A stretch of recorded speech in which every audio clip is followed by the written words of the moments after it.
Hello there, good afternoon and welcome to News Today. I am Emefa Akosiaditi. We're coming to you live from our studios here in Kokomlemle, Accra, and also live on DSTV channel 421 and Go TV channel 125. Coming up this afternoon, former Supreme Court Judge William Atuguba says the opposition NPP lacks the moral grounds to question the composition of judges handling cases involving suspended Chief Justice to her removal process.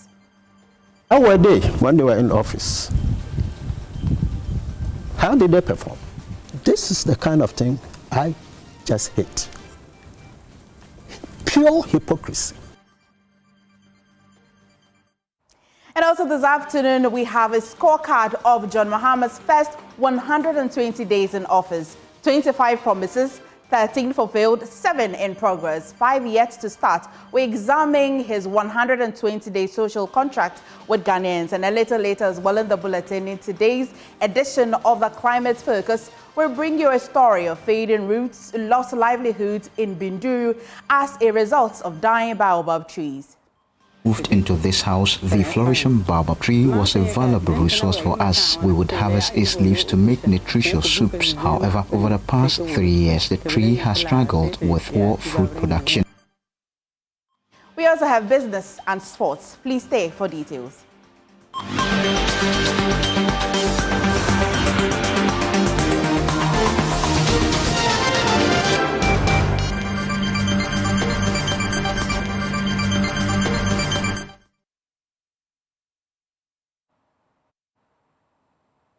Many thanks for choosing us this afternoon. Retired Supreme Court Justice William Atuguba has criticized the opposition New Patriotic Party, saying they lack the moral authority to question the composition of judges handling cases involving suspended Chief Justice Gertrude Torkornoo or her removal process. This comes after the NPP held street protest on Monday against the process, while the Supreme Court, led by Acting Chief Justice Balfour Bonney, dismissed the injunction application seeking to halt the process. Speaking exclusively to my colleague Elton Brobe, Justice Atuguba took aim at what he described as selective outrage by political actors, arguing that NPP's past conduct undermines its current criticisms. You are a well-informed journalist. You've been following the operations of the government since '92.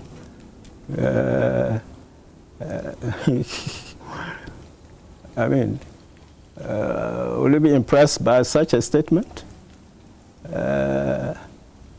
How were they when they were in office? How did they perform? Transparently? Neutrally? In the interest of the people? Did they do that? What? This is the kind of thing I just hate. Pure hypocrisy. Apart from hypocrisy, I mean, the exclusion of honesty, of public interest in our political space is very, very troubling. Very troubling. Saying these things before the elections, when on social media it was a common thing, describing the court as unanimous FC. Unanimous FC. Was it President Mahama who was doing that? They were in power. When those publications, what steps were they taking? Ken Dapa. What did he say? That's an honest man. It makes the point that the court should sometimes balance their rulings. Yes. In the interest of preserving the security of the country. Yes, that's an honest man. Are they like that? But was it right for him to have said so if the court is strictly implementing the law? Implementing what law? If they were, what was the cause for him to be apprehensive? Now, the applicant in the dismissed injunction application, Vincent Eko Asifwa, has announced plans to seek a review of the court's decision. He expressed dissatisfaction with the fact that the acting Chief Justice Balfour Bonney presided over the matter. I'm telling you, this country, if we are not able to exercise political poison from our governance system, we'll continue to suffer. Now, let's wait a minute. Before her suspension, when this challenge came, when the process was commenced for her removal, and Godfrey Dame and others brought suits, injunction. Who empaneled? The suspended Chief Justice. She had no interest in her own matter. But she was not on the panel. No, but, look, empaneling involves picking and choosing. Who to sit? Yes. And you think she had no interest in that? Huh? Of course, there have been some decisions saying that the Chief Justice is the only person who can panel and nobody if she's around. With hindsight, I think that those decisions have to be looked at again. The paneling? No, the fact that so long as the Chief Justice is in office, he or she must do the empanelment. Must be looked at again. Because, yes, they quote the provision that makes her the head of administration in the judiciary. But they overlook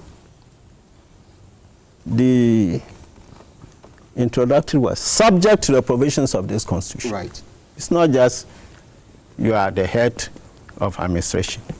And even if that subject were not there, it would be implied because, as I said, Article 1 and so forth, all powers are to be exercised in the interest and for the welfare of the people.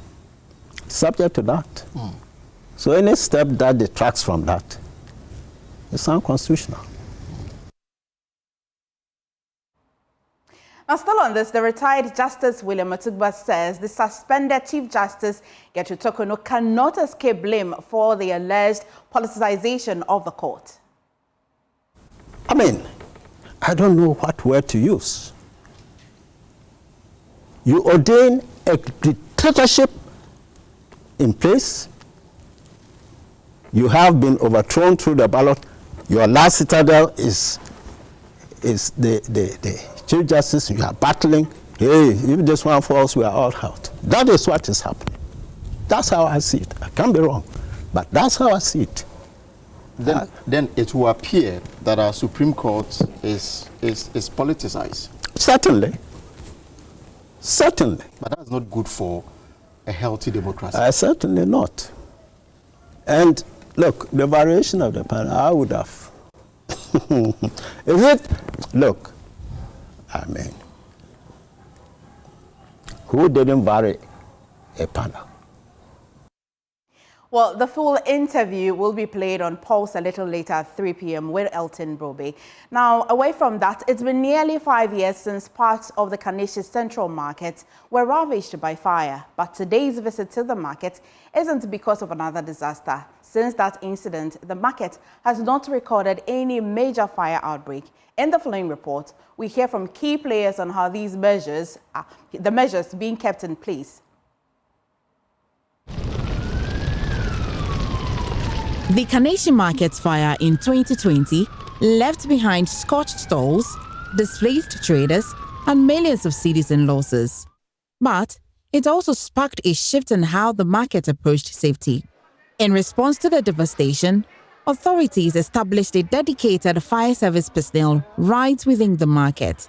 They now carry out routine inspections and offer regular safety education to traders in the market. Mr. Robert Jerry Agbavem, Deputy Managing Director of the Kaneshie Market, outlines the strategies that have helped avert further disasters. We run a 24-hour service as far as our maintenance team and then the security teams are concerned. And so we have security personnel on duty 24/7. And so they ensure that every now and then there's somebody manning the entire market. All the shops, we ensure that they are closed Nothing is left unattended to. More so, we have fire extinguishers, assembled at vantage points where as soon as there's any spark of fire, quickly it's attended to. Madam Eva Mason, a trader and secretary to the Market Association, tells Joy News that she and her colleagues now feel much safer. We are very safe in Carnation Market. One, the Market Association is very strong, and we always collaborate with the management. We have the fire service personnel here 24/7. They are always here, and they go around and check. And with the security, every evening when we close and we go home, they come and check our there's switch outside, and everybody has fixed the switch in front of the shops, so they go around and check. If it's on, they put it off. So Carnation Market, we are safe 24/7. And Edna Osei, one of the main victims of the fire 5 years ago, shares her story of recovery and renewed hope in a market that now stands more prepared than ever before, while encouraging her colleagues to ensure their goods. For anything not to happen, we have meters. They've given us individual meters that we are using, that if anything happens, yours will just go off so that it will not affect a different shop. Those with extinguishers, they should get new ones to fill them. I've seen it myself. They come here, I see them. So I would like to urge everybody to do same, because you don't know what will happen tomorrow. Yeah, we educate the market women mainly on fire safety and how to use their electrical gadgets, and also advise them whenever they've closed their shops, they should make sure all their electrical appliances are turned off. As markets across the country continue to face the challenge of fire outbreaks, the Carnation Central Market stands out not because it was spared by chance, but because it chose to change. For Joy News, Emefa Akosia Adeti. And away from the Carnation Central Market, the Center for Democratic Development criticized President John Mahama's new code of conduct, specifically targeting the clause allowing appointees to receive gifts worth up to 20,000 Ghana cedis. They argue that this threshold is too high and could legitimize corruption. President John Dramani Mahama on Monday, May 5, unveiled a new code of conduct for appointees, including ministers outlining strict ethical standards to combat corruption, conflicts of interest, and misuse of power. Before we hear from CDD, let's look at some of the key rules in the Code of Conduct. A bit later, my colleague will come and give us a breakdown of it. But on your screen now, the new Code of Conduct for government appointees this year, it starts with the first one: declare conflict of interest and avoid ostentation. And 2, no gifts from parties with government's interest, and as well declare official gifts above 20,000 Ghana cedis. No public funds for gifts and hampers, and so a little later in Christmas you shouldn't expect any hampers. And then number 5, all travel requires prior chief of staff approval, as well state assets not for sale, including vehicles. And it goes on to also say that no influence peddling by ministers, no solicitation of appearance fees, and do not interfere in court proceedings as well. And also parliamentary duties must be prioritized and not recommend friends, family for government roles. And also it still goes on to say that when you breach any of this code of conduct or these rules, here are some of the sanctions that you may be seeing your favorite minister or government appointee going through. So 1, public apology; 2, reprimand; 3, suspension; 4, resignation, and also termination. Yesterday, you may have heard the Attorney General saying that this is not just what a government appointee may be going through. They just might also face criminal prosecution as well. It goes on to say that code has no legal enforcement mechanism. Many have raised the concerns about how this will be enforced. And 2, no independent body to oversee compliance. And the third one, past codes were weekly enforced. These are some of the loopholes or the challenges that stakeholders have actually raised in concerning the code of conduct. But the Director of Policy Engagement at CDD Ghana, Dr. Kojo Pumpunia Sante, has expressed worry over a major loophole in the gift clause. Speaking on PM Express yesterday with Evans Mensah, he warned that without urgent revision, the policy could be manipulated by officials to receive high-value gifts while staying within the formal rules.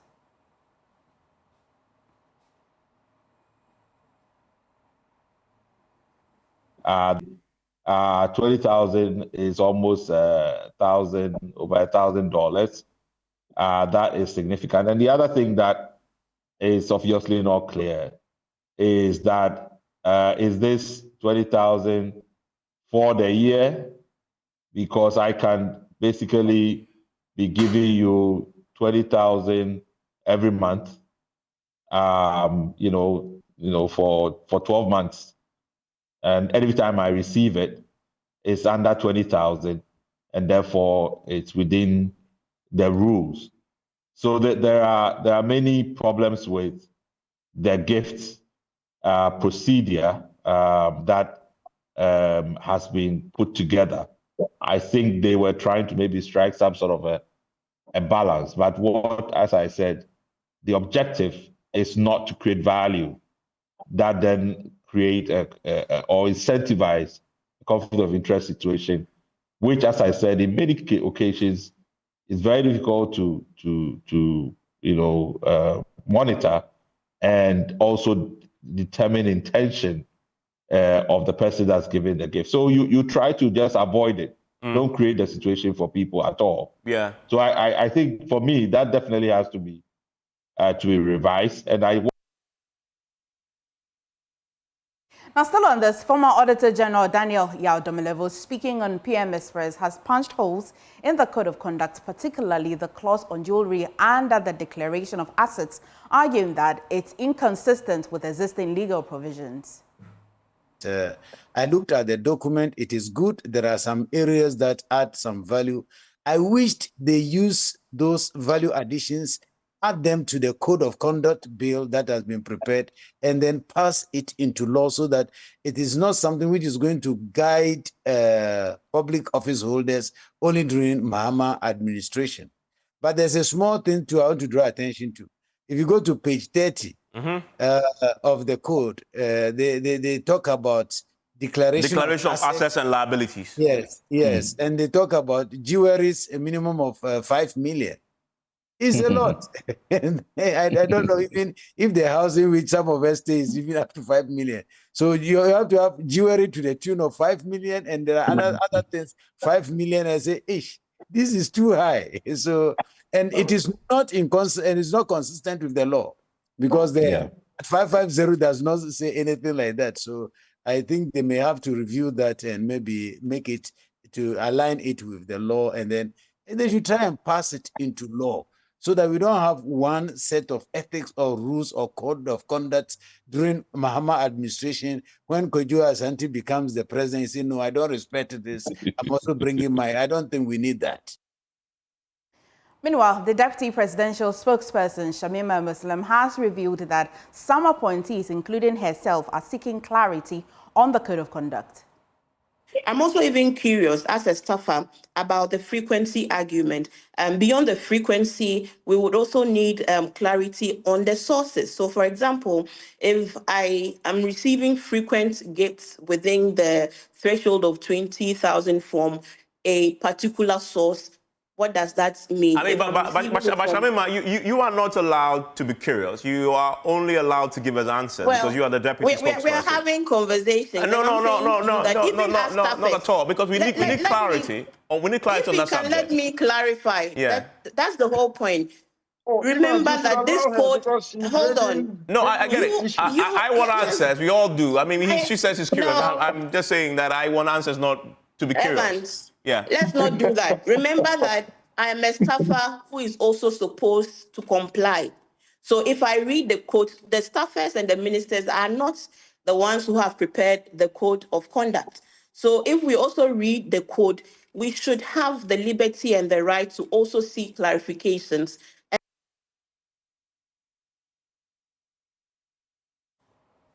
Now, on to the big one today. President John Mahama has completed his first 4 months in office with his 120-day social contract yet to be fully implemented.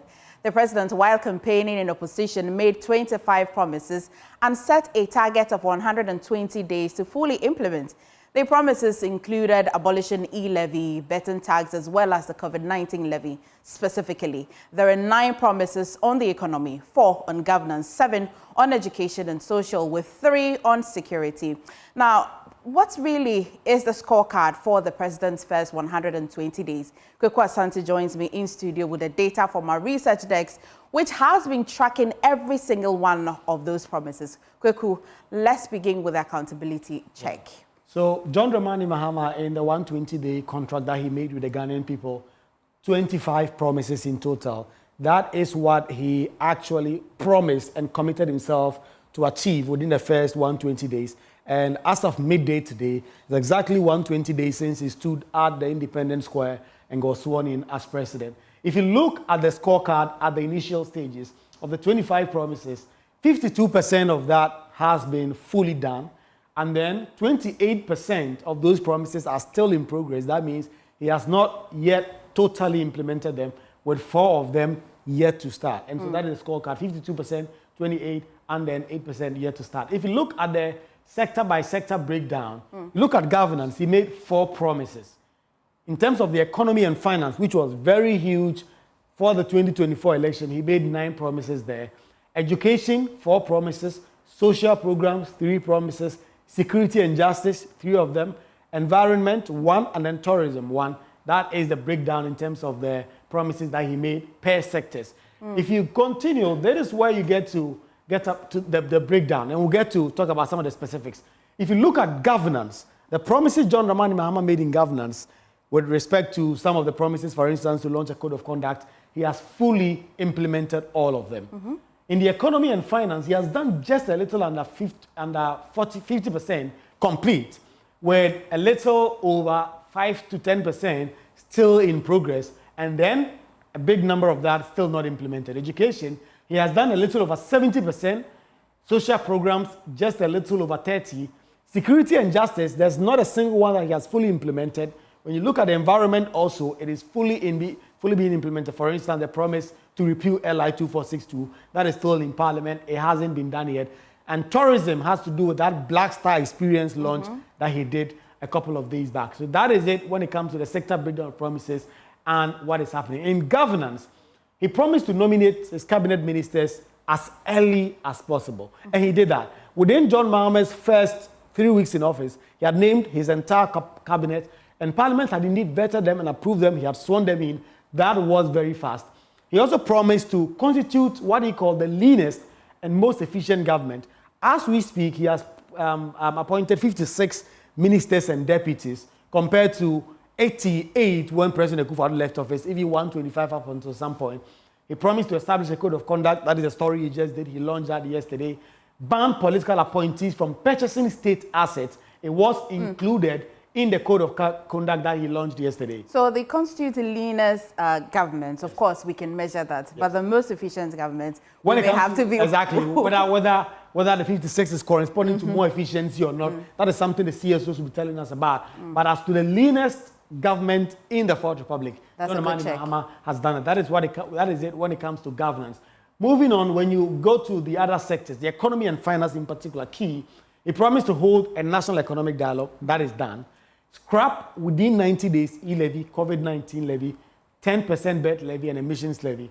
He has done about 90% of this. What is outstanding is the COVID-19 levy, and that is part of the bigger VAT review that the finance minister is doing, and that has not been done. But the other taxes that he promised to review, he has done all of that. Review taxes on imported vehicles and equipment for industry and agri.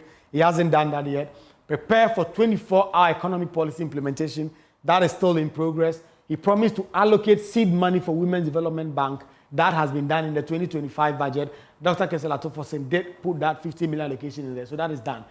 More on the economy and finance, priority job creation programs, Ejumeru and the likes are done.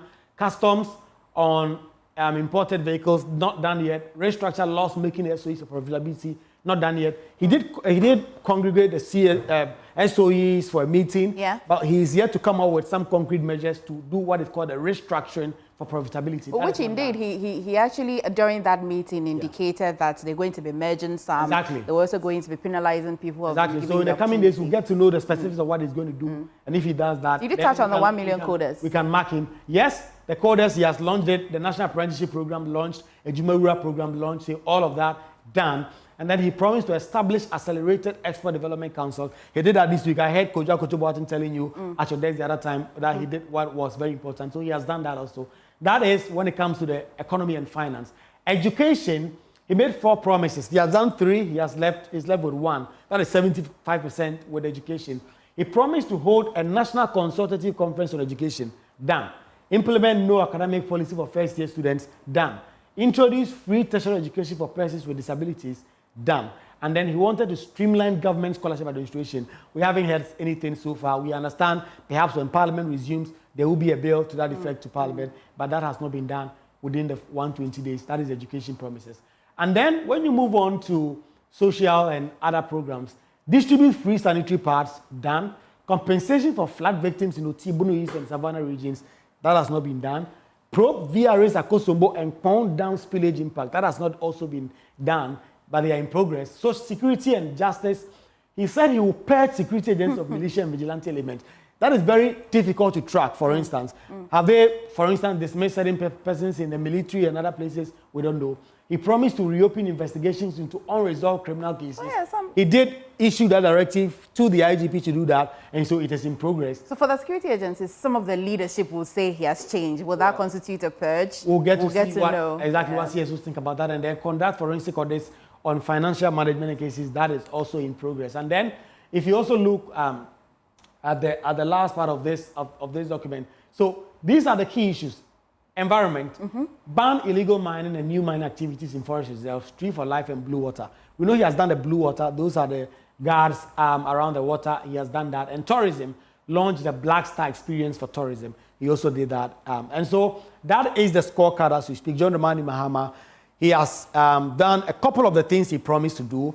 And the scorecard is now around about 75% of the implementation so far. In the coming days, and he is speaking this evening. Absolutely. We will expect him to give us, in the government's own account, what exactly has been done and what is left to be done and what is causing the delay in the things he promised to do in 120 days, MFA. Koku, you're champion. Thank you for bringing us this breakdown. And as you've heard Koku say, at 8:30 p.m. today, the president will be giving us their own account of the breakdown. But we're asking the question, do you feel any of the impact so far?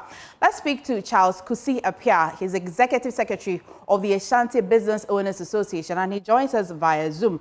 So he's got a mixed bag of scores for the president. Let's start with you. Based on your interaction with business owners in the Ashanti region, how would you assess the impact of the government's fulfillment of 13 out of 25 promises so far? Kindly unmute if you can hear me. Can you hear me now? Yes, thank you. Right. Good afternoon to your viewers and to yourself. Yes, 120 days in the administration of His Excellency John Dramani Mahama. We are going to benchmark his performance based on his promises prior to ascending to the presidency.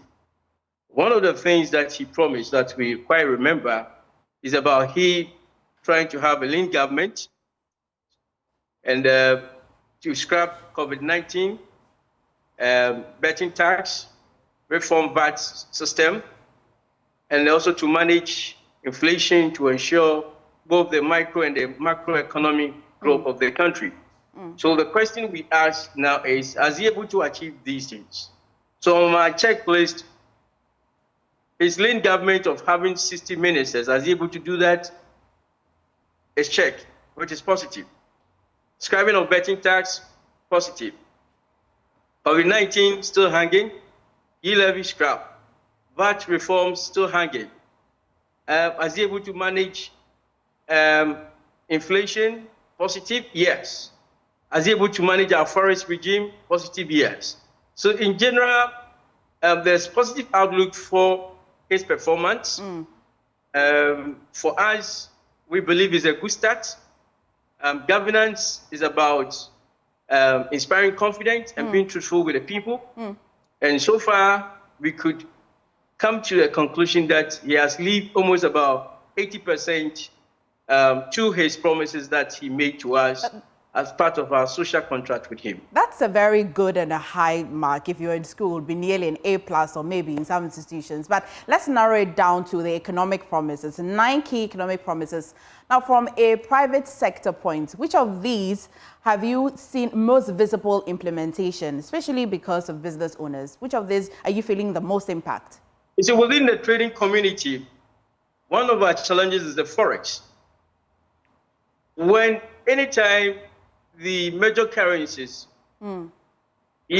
euros, pounds, dollar, they outperform our local currencies, the economic ramification to us is capital depletion.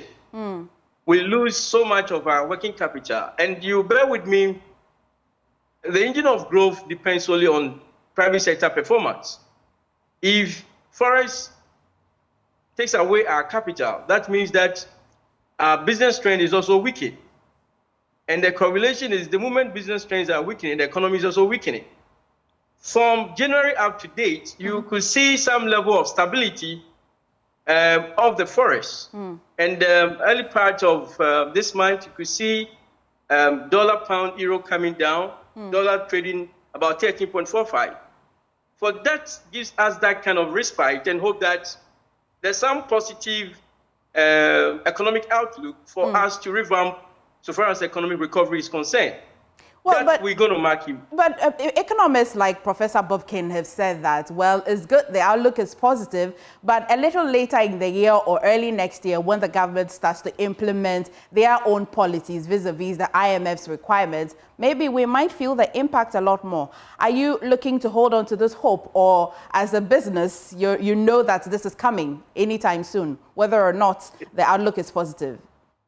When the economic managers onto autopilot, then I'll be scared that from next year we should be feeling the impact of debt repayment. But you could see this development of success shock, they are pragmatic. Okay. They are deliberately policies to address the challenges within the economy. You look at how Gold Bond is managing gold so that the stress on forests is reduced. How they are trading in gold so that we have excess forests to manage our trade spaces. How government is also becoming so prudent in terms of fiscal expenditure. Okay. You could be assured that irrespective of the challenges that is ahead of us tomorrow, there are certain pushings within the economy to handle the effects. Right. So we might not probably feel it as it would have been if it had been an auto-economic management. Well, but before I let you go finally, for SMEs, are you feeling any impact at all for SMEs? Especially in the first 120 days, access to credit and tax reliefs, are you feeling the impact? You have said that it has a very positive outlook, but for businesses, are you feeling it? So when, you see, let me put it in this context. When you have forex fluctuations, it becomes difficult for you to predict and project the next business decision you have to make. But a situation where you have stability, it fosters predictability of your business plans and execution. So for us as businesses, our hope is that now we can plan for the future. Okay. We can put out our contingency plans, that's fine. You see, because they are able to manage inflation as well, the rate at which policy rate would have probably increased. Would have also affected lending rates, has also stabilized. So these are some of the effects variably that we are enjoying. I will call it non-financial benefit. But of course, it has the tendency of bringing us the kind of economic recovery that will help us be the engine of growth that we've always professed to be. All right. Thank you, Mr. Charles Kusi, for talking to us. But on the education front, we have Dr. Peter Ntipati, Executive Secretary of the Institute for Education Studies, for his assessment. Doc, thank you for joining us. As we speak, graduate teachers have besieged the premises of the ECG, demanding the reversal of what they describe as an unjust revocation of their postings and delayed issuance of staff IDDs. Now, before we go into the scorecard of 120 days, what do you make of this matter?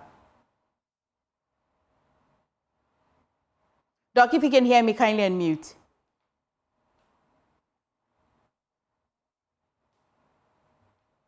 I'll try again and see if Doc can hear me.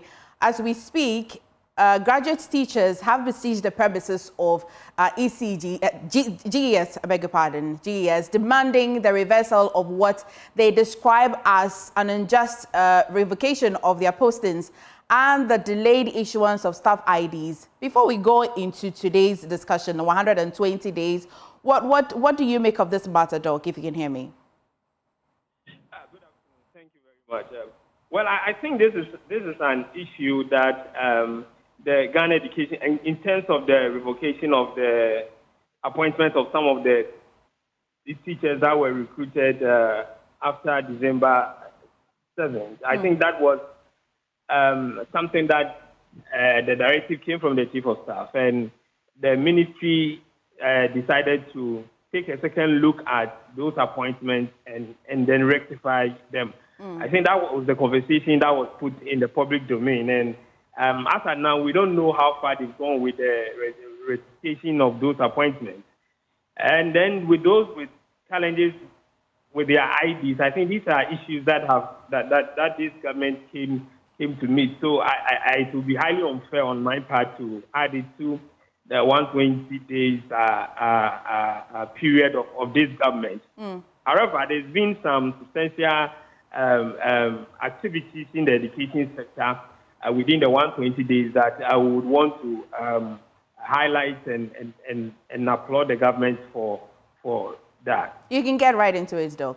Yeah, sure. So the first is the National Education Conference that was carried out. Of course, it was in their 120 social contract with the people of Ghana. And the Education Conference was carried out, proposals were made. And so after that, you've seen the Minister of Education inaugurating certain committees to look at specific issues in the manifesto. We've seen the committee inaugurated to look at teacher licensure issues. We've seen committees inaugurated to look at other aspects within the education sector. We've also seen some sort of reversal in terms of feeding from the centralized system that we were used to a more decentralized system. And recently, the minister even came out to talk about the possibility of revoking that particular directive if the heads are not able to manage and do their things very well. We've seen a committee inaugurated to look at double track and possible suggestions as to how that can be taken off our educational system. We've seen most of tertiary institutions having their councils inaugurated by the Minister of Education. Yeah. So there's been substantial activities that have happened in the education sector. We've not had any serious hits that we might want to highlight. And so at this stage, what we would want to say is that they should continue to improve on what they are doing. Doc, I mean, today at 8:30, the president will speak. Let's see if he's going to be adding or taking something out. And this is when we'll maybe reconnect with you for your overall assessment. But let's hear from you, our viewers. Clinton Yeboah joins us live from Kumasi. Clinton, what do you have with you?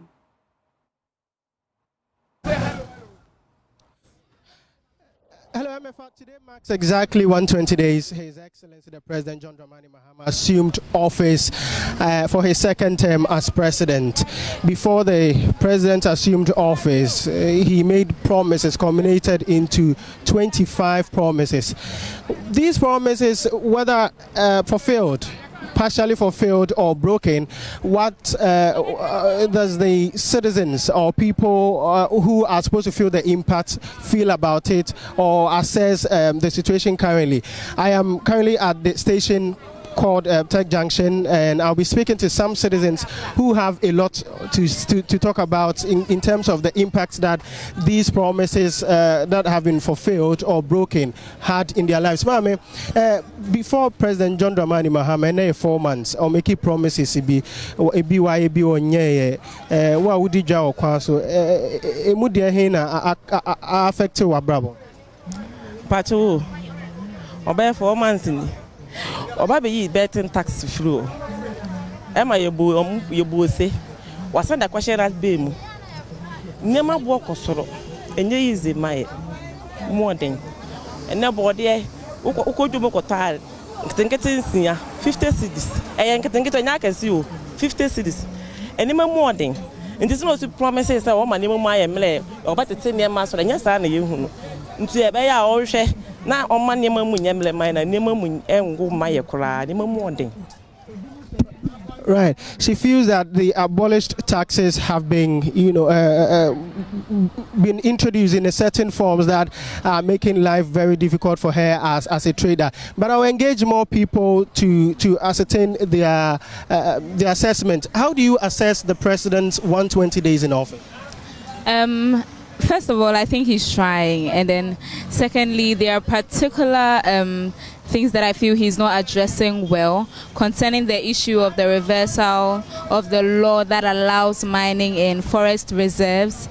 Measures have been put in place to restore our waters and our reserves, but the law itself that stops the law itself that allows mining to still go on has not been reversed, so which is the major problem. I feel like if we don't reverse the law first, then it is a useless thing we are doing, because we'll keep running around in circles and we'll just come back to the same point. So first of all, the president should focus on reversing that law that allows mining in forest reserves, and then move on to restoring our waters and our forest reserves. That is a citizen sharing opinion and distress over the mining laws that have not been abolished as promised by the president. What do you also make of 120 days of President John Dramani Mahama's office? All right, I think first of all, his commitment to sign a 120-day social contract with Ghanaians is a good sign that he's going to deliver.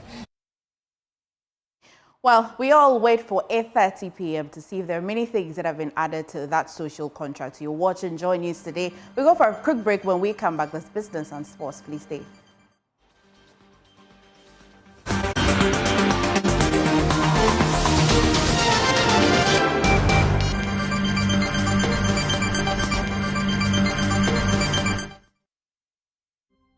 Hello, good afternoon and welcome to the business segment of Joy News today with me, Pius Kojobaka. Inflation for the month of April eased slightly, falling to 21.2% from 22.4% recorded in March. Well, this marks the 5th consecutive monthly decline in inflation so far this year. The drop was largely driven by reductions in both food and non-food inflation compared to the same period last year. Speaking at a news conference in Accra today, the new government statistician, Dr. Alhassan Idrisu, highlighted the continued downward trend as a positive sign of economic stability. Shall be bringing you more in our subsequent bulletins, especially on the marketplace. Now, some offshore investors have expressed renewed confidence in the country's economy. This revelation came up strongly during meetings with investors at the IMF World Bank Springs meetings in the USA. More in this report. For some of these investors, their plans have been influenced by the progress that Ghana has made under the IMF program and the positive remarks about the economy. They maintain that if they should go by the IMF's verdict on the economy, then they should be assured of their returns when the time is due. Some of these businesses were even putting pressure on the government to go ahead with plans to reopen the 2-year and 5-year bonds later this year, as they have indicated they will actively participate in that offer. There are even reports that the country could have its credit ratings reviewed to an improved position in the coming months.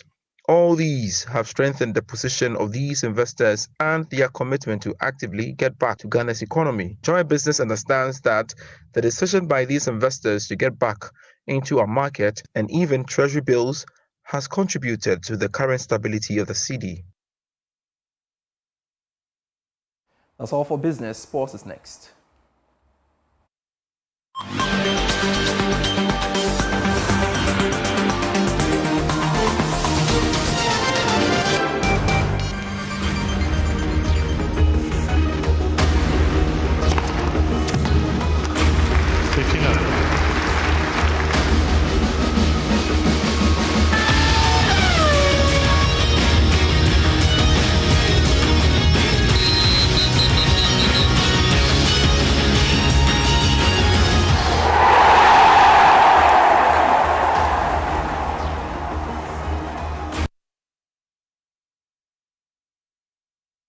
Sports now on JM Today. My name is Haruna Mubarak. Now, Arsenal travel to the Parc des Princes tonight for the second leg of their Champions League semi-final against PSG.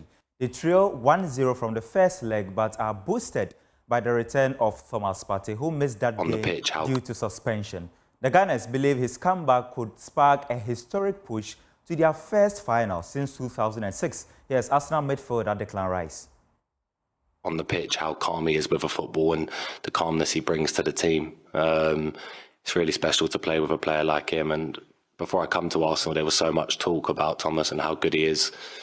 And not always he gets the recognition he deserves, but playing with him close and training with him every day, for sure, he allows me to be a better player because of the way he plays. And yeah, tomorrow night we're going to need a big performance from him and myself, but also the full 11 that are out there, because it's going to be the biggest night in this club's history if we can get to the final. So we're fully ready to go.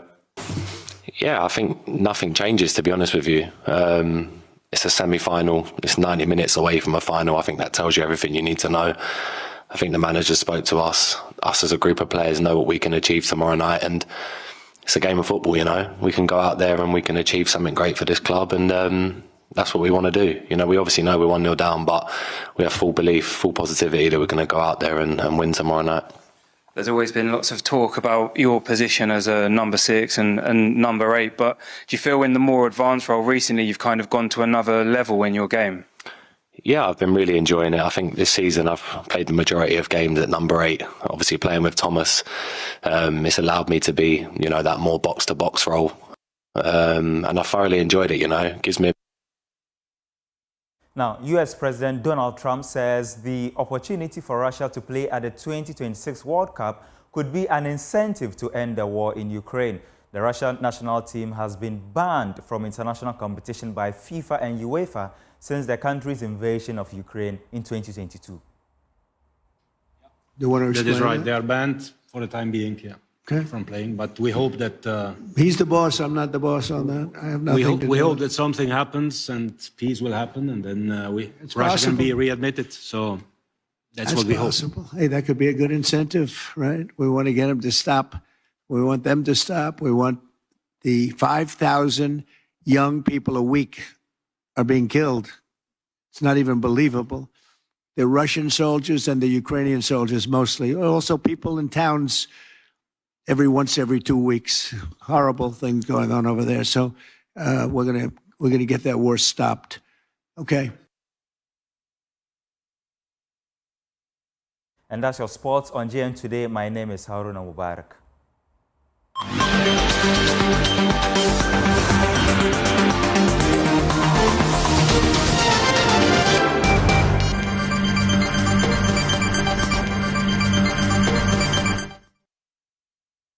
Welcome back to News Today, and it is known as Tree of Life, feeding families, curing illness and sustaining generations. But in the Upper East region town of Bindu, the baobab tree is dying. In communities like Bansi, changing weather patterns and environmental decline are crippling a tree that once held the entire community together.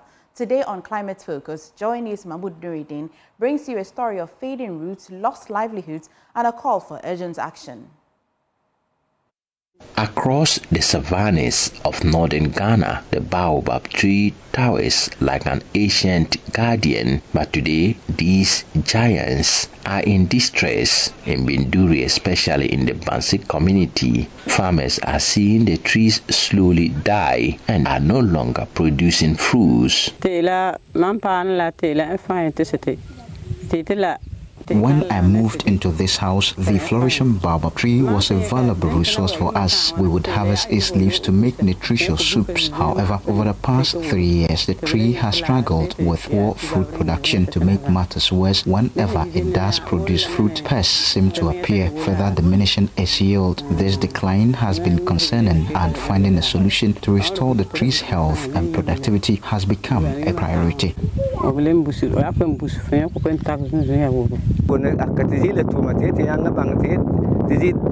The cause of our baobab tree's lack of fruiting is unknown, and we can't tell if it's diseased.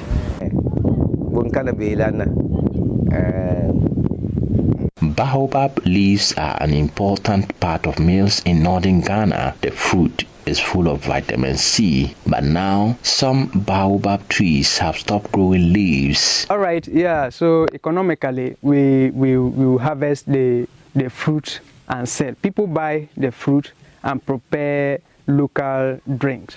Some too use it as because it's because of the sour nature of it. Some people use it to prepare teas. Others also use it to mix with flour to prepare porridge. So people used to buy, we harvest the fruit and they'll buy it. And also the leaves. The leaves also is nutritious.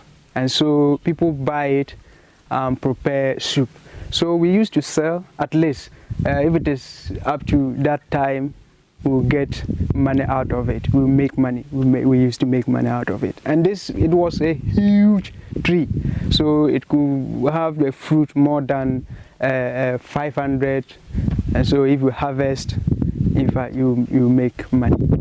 Experts say there are many reasons. The weather keeps changing and windstorms happen without warning. Trees that lived for hundreds of years are now falling because they can't fight these problems. It's a storm that came and pulled it down. And as I was telling you, traditionally it helps as a protection. All that it happens in the night. All that it happens in the night, the time that nobody will be under it. So it means that as tradition goes on, as they are worshipping it as a protector, it means that if it is in the afternoon time, at least children would have been under it and it would have affected. But because it doesn't want that kind of name, it doesn't want that kind of evil to attach to it, then it fell in the night.